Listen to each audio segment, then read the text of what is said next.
মানুষের প্রত্যাশা ছিল, আশা ছিল প্রফেসর ডক্টর মোহাম্মদ ইউনূস আমাদের উদ্যোক্তা তৈরি করবেন, দেশকে সামনের দিকে এগিয়ে নিয়ে যাবেন। আমরা এখন কোথায় আছি আপনি যদি একটু প্লিজ শেয়ার করেন। ধন্যবাদ আপনাকে। স্বপ্ন দেখাবে কোনজন? জি, এপিজে আবুল কালাম আজাদ ভারতের সাবেক রাষ্ট্রপতি এবং প্রখ্যাত বিজ্ঞানী। ওনার একটা গুরুত্বপূর্ণ বক্তব্য আছে যে স্বপ্ন সেটাই যেটা ঘুমিয়ে ঘুমিয়ে দেখা হয় ওটা না, স্বপ্ন সেটাই যেটা বাস্তবে বাস্তবায়ন করা সম্ভব, সেটাই হচ্ছে স্বপ্ন। অর্থাৎ যে পরিকল্পনা মাথার ভিতরে নিয়ে সেটাকে বাস্তবায়ন করা যাবে, এই বাস্তবায়নযোগ্য বিষয় এবং সেটাকে আলটিমেটলি বাস্তবায়ন করতে পারবে, এটাই হচ্ছে স্বপ্ন। আমি যদি সেই আচ্ছা, আঙ্গিকে বলি, তাহলে এই যে ডক্টর মোহাম্মদ ইউনূস, তাকে ঘিরে যারা স্বপ্ন দেখেছিলেন আমি তাদের ভিতরে নই, কারণ আমি ওনার সম্পর্কে ওয়াকিবহল বহু পূর্ব থেকে। এই কারণে ওয়াকিবহল, এই ভদ্রলোক আমাদের মহান মুক্তিযুদ্ধের সময় প্রাপ্তবয়স্ক ছিলেন। একটা জাতির পরাধীনতার শৃঙ্খল ভেঙে নতুন একটা স্বাধীনতা নিয়ে আসার চেয়ে বড় স্বপ্ন আর কিছু থাকতে পারে না। সেই স্বপ্ন বাস্তবায়নের জন্য যখন আমাদের মহান নেতা বঙ্গবন্ধুর নেতৃত্বে গোটা জাতি ঝাঁপিয়ে পড়লো, ৩০ লক্ষ মানুষ জীবন দিল, ২ লক্ষ মা বোন তাদের সম্ভ্রম বিকিয়ে দিল, অসংখ্য শহর নগর বাড়িঘর ধ্বংস হয়ে গেল, কত মানুষকে জোর করে ধর্মান্তরিত করা হয়েছে, ১ কোটি মানুষকে দেশ ছাড়তে বাধ্য করা হয়েছে। এমন একটি ক্রান্তিকালে বিদেশে বসে শিল্পী গান গেয়ে বাংলাদেশের জন্য টাকা সংগ্রহ করে দিয়েছে। আমি ইংল্যান্ডের মানে ইউনাইটেড কিংডমের আওয়ামী লীগের সভাপতি সুলতান মাহমুদ শরীফের স্ত্রী নোরা শরীফ, তিনি একজন ভিন্ন দেশের নাগরিক হয়েও তিনি টাকা সংগ্রহ করে দিয়েছেন। বিভিন্ন জায়গায় মুক্তির গান গেয়ে মানুষ টাকা সংগ্রহ করে দিয়েছেন। যে যেভাবে পারছেন সেভাবে কাজ করেছেন, জনমত গঠনে ভূমিকা রেখেছেন। কেউ ডিপ্লোম্যাটিক ওয়েতে করেছেন, কেউ টাকা দিয়েছেন, কেউ যুদ্ধে গিয়েছেন, কেউ যুদ্ধে আহত মুক্তিযোদ্ধাদের সাহায্য করেছেন। এই ডক্টর ইউনূস এত বড় একটি ঘটনা, এত বড় একটা মহান মুক্তিযুদ্ধ, সেই ক্ষেত্রে কাউকে ১ টাকা দিয়ে সাহায্য করেন নাই, দেশের স্বাধীনতার পক্ষে কোথাও কাজ করেন নাই। মুক্তি সংগ্রামে বিদেশে ডিপ্লোম্যাটিক ওয়েতে যে কোনো ছাত্ররাও ডিপ্লোম্যাটিক ভূমিকা পালন করেছে, সেসবে ভূমিকা পালন করেন নাই। সরাসরি যুদ্ধে যেতে পারতেন, সেটা যেতে পারেন নাই। আমাদের প্রবাসী সরকারের সঙ্গে সংযুক্ত হয়ে কাজ করতে পারেন, সেটাও করেন নাই।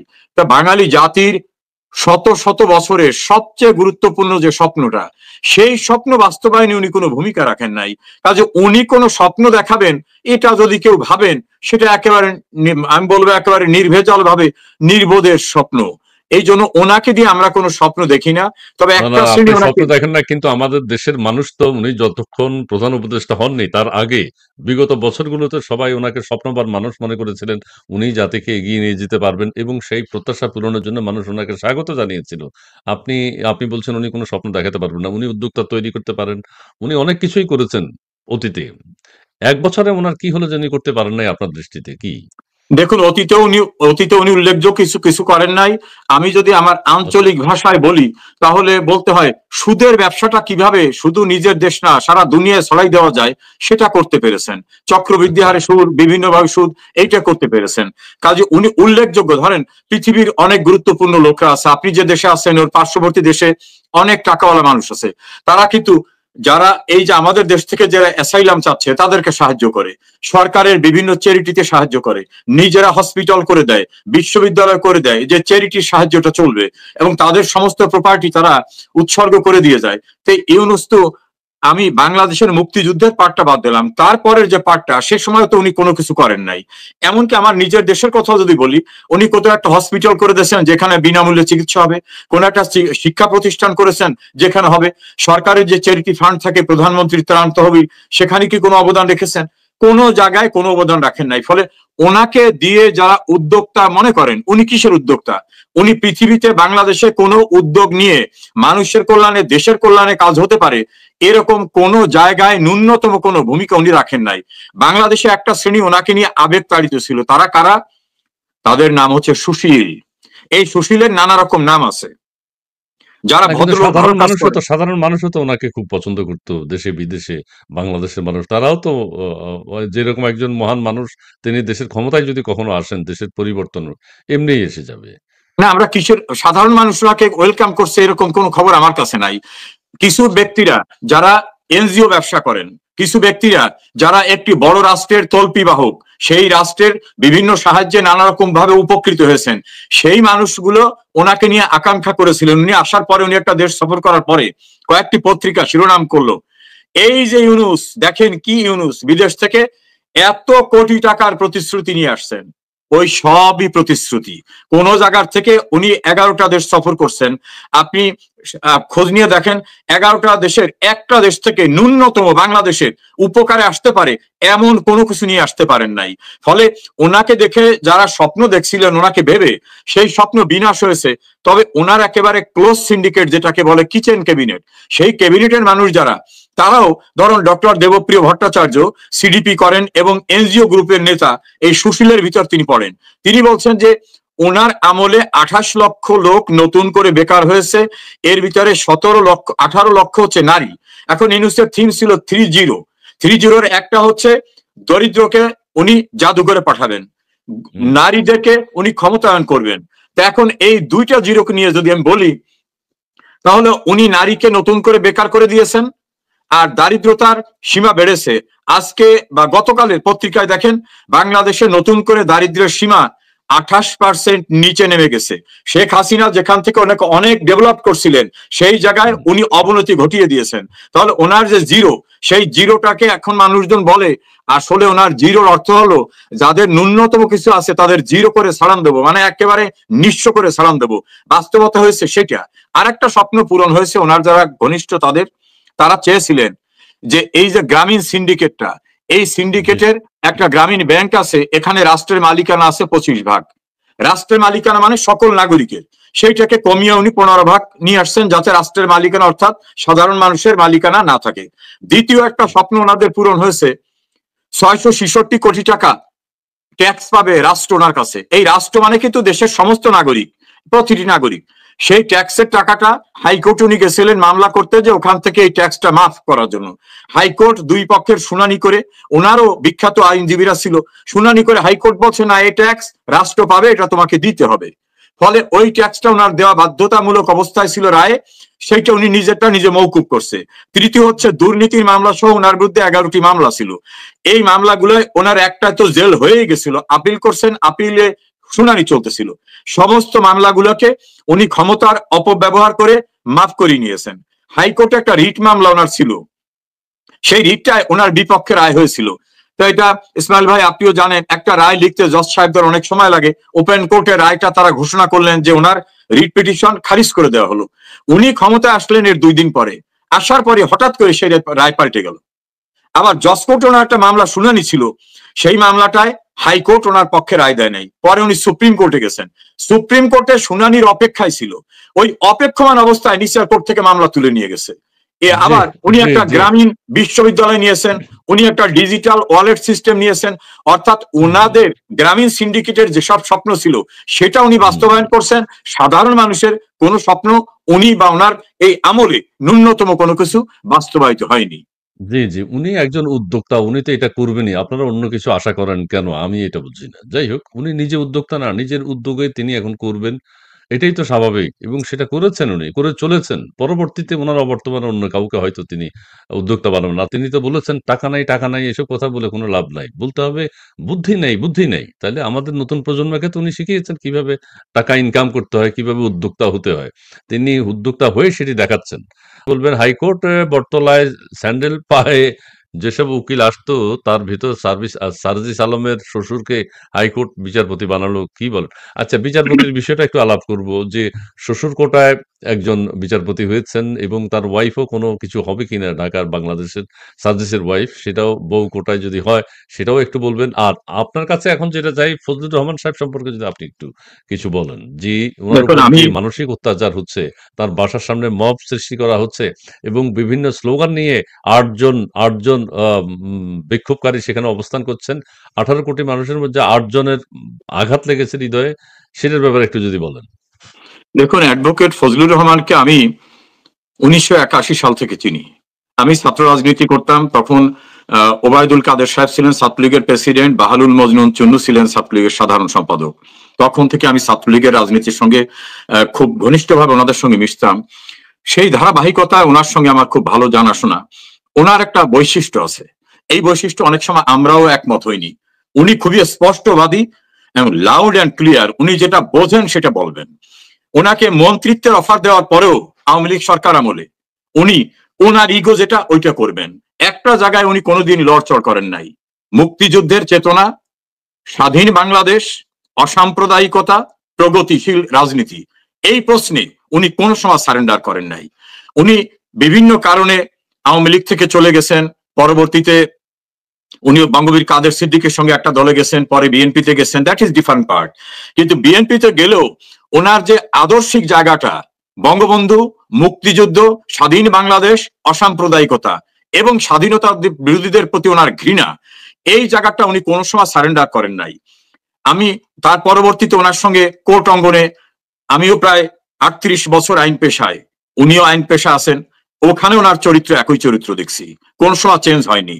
তো উনি বিএনপি দেখলাম তাকে একটা শোকজ নোটিশ করে তার সদস্য পদ সাসপেন্ড করছে ফর টাইমিং। সেখানে উনি বলছেন যে আমি মুক্তিযুদ্ধ এই প্রশ্নে কোনোভাবে সারেন্ডার করব না, এটা আমি সবসময় বলে যাব, স্বাধীনতা বিরোধীদের বিরুদ্ধে আমি কথা বলবো, এটা কোনোভাবে বিএনপির দলের বিরুদ্ধে কথা বলা না।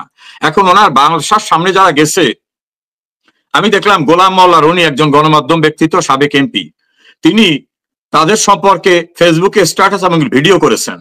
একটা মেয়েকে দেখলাম সেখানে স্লোগান দিচ্ছে, একটা মহিলাদের যে ফিমেল অর্গান, সেই ফিমেল অর্গানের নাম উল্লেখ করে ফজলুর রহমান সাহেবকে ডাকতেছেন। তা যে আমাদের দেশে, আমাদের যে কালচার বাংলাদেশের, মুসলিম হোক হিন্দু হোক, কেউ কিন্তু ফিমেল অর্গান মেল অর্গান এইটার নাম উচ্চারণ করে না কখনো। আর ওই মেয়ে স্লোগান দিচ্ছে ফিমেল অর্গান নাম উচ্চারণ করে, তার পাশে আবার টুপি পরা একজন লোক বসা আছে, তারা আবার ওর স্লোগানে রেসপন্স করতেছে। আজকে দেখলাম আর একজনে লিখছেন যে পতিতালয়ের লোকরাও কিন্তু তার নিজের যে ভ্যাজাইনাল, এটা নিয়ে শব্দ ব্যবহার করে না। আমি নবনীতা চৌধুরীর একটা টকশো ভিডিও দেখলাম, তিনিও বলছেন যে এই শব্দটা উচ্চারণ করা যায় না। এই জাতীয় শব্দ উচ্চারণ করে যারা ফজলুর রহমানকে নিন্দা জানাচ্ছে, অনেকেরই ধারণা এরা বোধহয় নিষিদ্ধ পল্লীর থেকে উঠে আসা বা নিষিদ্ধ পল্লীর সন্তান অথবা পরিবার বোধহয় ওরকম। এইসবে কিছু যাবে আসবে না। ফজলুর রহমানকে সারা বাংলাদেশের মানুষ, বিশেষ করে 71-এর পরাজিত শক্তির যারা এখানে রিপ্রেজেন্ট করে বা জারজ সত্তা, তারা ছাড়া সারা বাংলাদেশের মানুষ তাকে সেলুট জানায়। আজ ফজলুর রহমানকে আমিও আপনার এই প্রোগ্রামের মধ্য থেকে আমার অন্তরের অন্তঃস্থল থেকে শ্রদ্ধা জানাই। এভাবে উনি কথা বলছেন।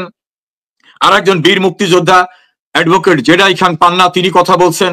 এমনকি টেলিভিশন টকশোতে আমি দেখছি সিনিয়র সাংবাদিক এম এ আজিজ, মাসুদ কামাল, মঞ্জুরুল ইসলাম পান্না, এমনকি তৃতীয় মাত্রার জিল্লুর রহমান সহ এখন সব আমাদের আর একজন সাংবাদিক আনিস আলমগীর, জীবনের ঝুঁকি নিয়ে তারা কথা বলতেছেন। আব্দুল নূর তুষারও কথা বলছেন। হ্যাঁ, আব্দুল নূর তুষার, তিনি তারেক রহমানের তারুণ্যের ভাবনা নামক প্রোগ্রামে সে গেস্ট হয়ে গেছিলেন, তারপরেও তিনি কথা বলছেন যে মুক্তিযুদ্ধের চেতনার জায়গায় ফজলুর রহমান একটা প্রতীক মাত্র। এরকম ফজলুর রহমান প্রতিটি ঘরে ঘরে, প্রতিটি আনাচে কানাচে আছে। তাকে যে যন্ত্রণা দেওয়া হচ্ছে, ফজলুর রহমান বলছেন যে মৃত্যুকে ছুঁয়েছি আমি 71 সালে, কাজে নতুন করে আমাকে মৃত্যুর ভয় দেখানো যাবে না। তিনি আরো বলছেন যে আমার মৃত্যু আল্লাহ ছাড়া কেউ ঘটাতে পারে না।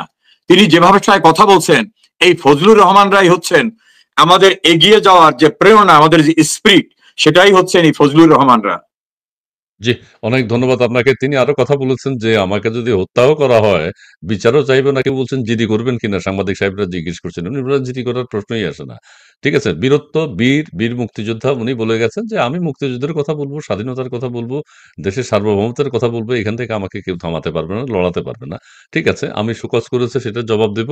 আর সেটি তিনি এখনো তিনি তার বক্তব্যে অবিচল আছেন।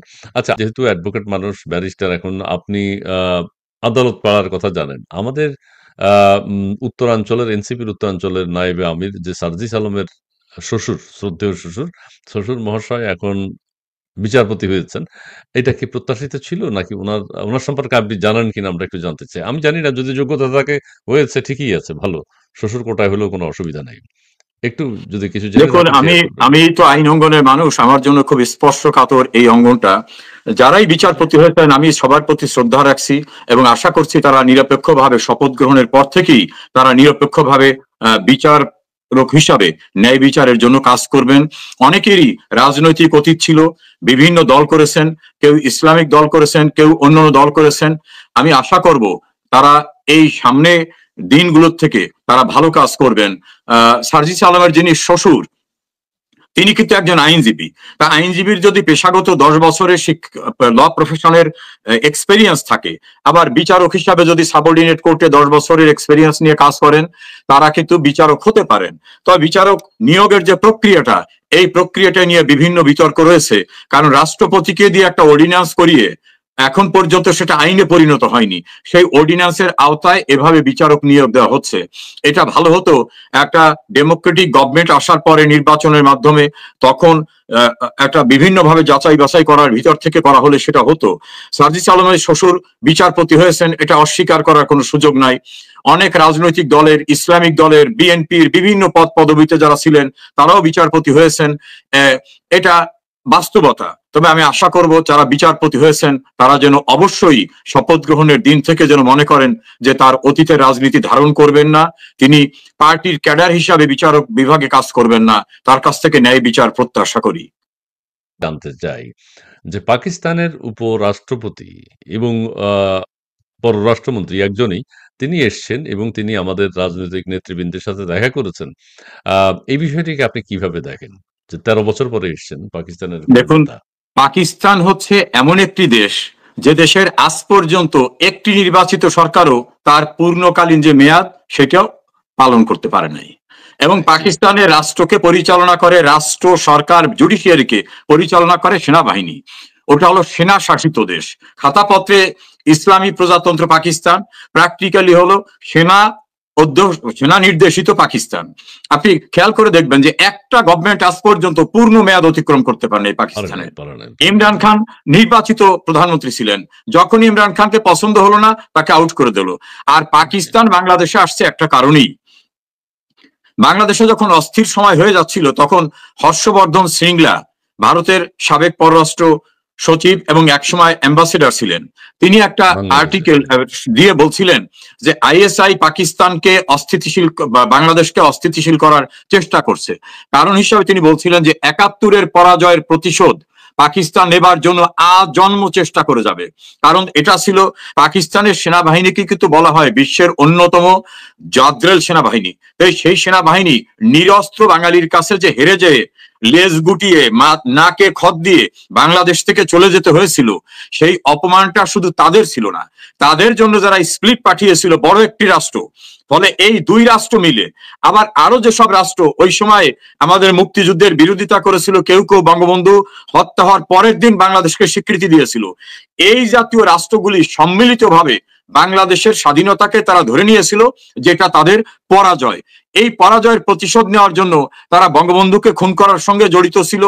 পরবর্তীতে শেখ হাসিনাকে বারবার হত্যার জন্য চেষ্টা করেছে। আল্লাহর অশেষ রহমতে ধরেন 2004 সালের 21শে আগস্ট শেখ হাসিনাকে হত্যার চেষ্টার জন্য যে গ্রেনেড নিক্ষেপ করা হলো, সেখানে কিন্তু পাকিস্তানের জঙ্গি জিন্দাল এবং পাকিস্তান কানেকশন তা ছিল, এটা এস্টাবলিশড হয়েছে। এবং ওই মামলার আসামিরা কোর্টে গিয়ে স্বীকারোক্তি দিয়েছেন, যেটা ফৌজদারি কার্যবিধির 154-64 ধারায় রেকর্ড হয়েছে। অর্থাৎ পাকিস্তান আগাগোড়া লেগেছিল। আর এইবারে তারা মনে করছে যে এবার পাকিস্তান পন্থীদের বিজয় হয়েছে, শেখ হাসিনাকে ক্ষমতার থেকে সরাতে পেরেছে, এই দেশটাকে আবার কিভাবে নতুন করে একটা পাকিস্তানে পরিণত করা যায়, নামটা না হয় থাকুক বাংলাদেশ, কিন্তু সিস্টেমটা যেন ওই পাকিস্তানের মতন। দেখেন এই যে ভদ্রলোক আসছেন, তিনি এসে কি কথাটা বললেন, তিনি বসে বললেন যে তা আমরা কি করব? ওই দেশ এবং আমাদের দেশ কি পাশাপাশি? নিশ্চয়ই না। ওই দেশের সংস্কৃতি আমাদের সংস্কৃতি একই রকম না, ওরা যা খায় তাকে আমাদের মতো না, ওরা যে পোশাক পরে সেই পোশাক কি আমাদের মতো না, ওদের যে সংস্কৃতি সেই সংস্কৃতি আমাদের মতো না, ওরা উর্দুতে কথা বলে, আমরা কি উর্দুতে কথা বলি? তাহলে আমরা ভাই ভাই হলাম কিভাবে? এবং দুই দেশের মাঝখানে রয়েছে। ফলে ওদের সঙ্গে আমাদের কোনো সম্পর্ক নাই। ওরা আসছে টার্গেট নিয়ে যে কোনো না কোনো ভাবে এই স্বাধীন বাংলাদেশটাকে আবার পাকিস্তানে পরিণত করা যেতে পারে কিনা, এইটা হচ্ছে ওদের মাথায়। এখানে একটা জিনিস আমি আপনাকে মনে করিয়ে দিই, পাকিস্তানের কিন্তু 1/4 মানুষের পেশা হচ্ছে ভিক্ষাবৃত্তি, তারা ভিক্ষা করে দেশে দেশের বাইরে। আর পাকিস্তানের রাষ্ট্রীয় অর্থনৈতিক অবস্থা এত বিপন্ন যে পৃথিবীর দরিদ্রতম দেশের সীমায় চলে আসছে। ওরা ওদের বন্দর পোর্ট বিক্রি করে দিতে চাচ্ছে, ওদের রাষ্ট্রীয় কোষাগারের সম্পদ বিক্রি করে দেয়, ওরা ওদের মন্ত্রী এমপিদের গাড়ির তেল দিতে পারতেছে না। এই ভিক্ষুক সে বাংলাদেশকে কি দেবে? এবং বিশ্বে কিন্তু ওরা চোরের দেশ হিসেবে পরিচিত। আপনি সৌদি আরব যান, অন্যান্য দেশে যান, তারা এদেরকে পাকু চোর বলে। এই চোররা যারা বড় একটা অংশ জীবন ধারণ করে ভিক্ষা করে, সেই ভিক্ষা করা মানুষগুলো ওরা এখানে আসতে দেওয়ার জন্য কিছু না। আমাদের যে পাওনা আছে, আমাদের যে বিশাল অর্থ ওদের কাছে পাওনা আছে, সম্পদ, সেটা না দিয়ে পারে কিনা। আমরা যে ওদেরকে এটা তো বলছে দুইবার মীমাংসা হয়ে গেছে, দুইবার নাকি মীমাংসা হয়ে গেছে, 74 একবার মীমাংসা। কার সাথে মীমাংসা করে? এখন যারা আছে সাথে কি মীমাংসা হয়ে গেছে? না, কারোর সঙ্গেই মীমাংসা হয় নাই, ওই প্রসঙ্গের কোনো মীমাংসা হয় নাই। আচ্ছা, উনি আপনাদেরকে হৃদয় পরিষ্কার করতে বলছে, হৃদয় পরিষ্কার করেন। না, এটা ঠিকই বলছে, কারণ আমাদের হৃদয়ে এত ক্ষত বিক্ষত যে আমার মাকে ধর্ষণ করছে, বোনকে ধর্ষণ করছে, আমার বাড়িঘর লুটপাট করছে, আমার ভাইকে খুন করছে, ওই যে যন্ত্রণা, ওই যন্ত্রণা মুছে ফেলতে বলে। এখন ওরা তো ঘাতক, ওই ঘাতকদের তো চাওয়াই থাকবে, ভাই আপনাদের যে আঘাত করছিল দয়া করে ভুলে যান। বাংলাদেশের মানুষ যুগ যুগে জন্মান্তরে এটা কোনোদিন ভুলবে না। আমাদের হৃদয়ে যে ক্ষত, এই ক্ষত কোনোদিনই পরিষ্কার হবার মতো না। জি, যে আপনাকে এখনো একজন দর্শক প্রশ্ন করছে যে ফ্রান্স থেকে আমাদের একটা ওহী নাজিল হয়েছে ফ্রান্স থেকে, সেটা হচ্ছে উনি বলেছেন যে মুক্তিযুদ্ধে 2000 লোক মারা গেছে, 2000 লোক মারা গেছে। আপনারা এটা নিয়ে কোনো ভিডিও করলেন না কেন আওয়ামী লীগের পক্ষ থেকে বা মুক্তিযোদ্ধাদের পক্ষ থেকে, যে এই তথ্য সঠিক না। এখন আপনারাই একটা জিনিস বিচার করেন যে 71-এ 2000 লোক মারা গেছে, এটা সত্য নাকি মিথ্যা বলছে, তার মানে তার সকল কথাই মিথ্যা। হ্যাঁ, এটা আপনারা বিবেচনা করে দেখেন, চিন্তা করে দেখেন, এটার আর প্রমাণ কি দিবে? ধানমন্ডি 32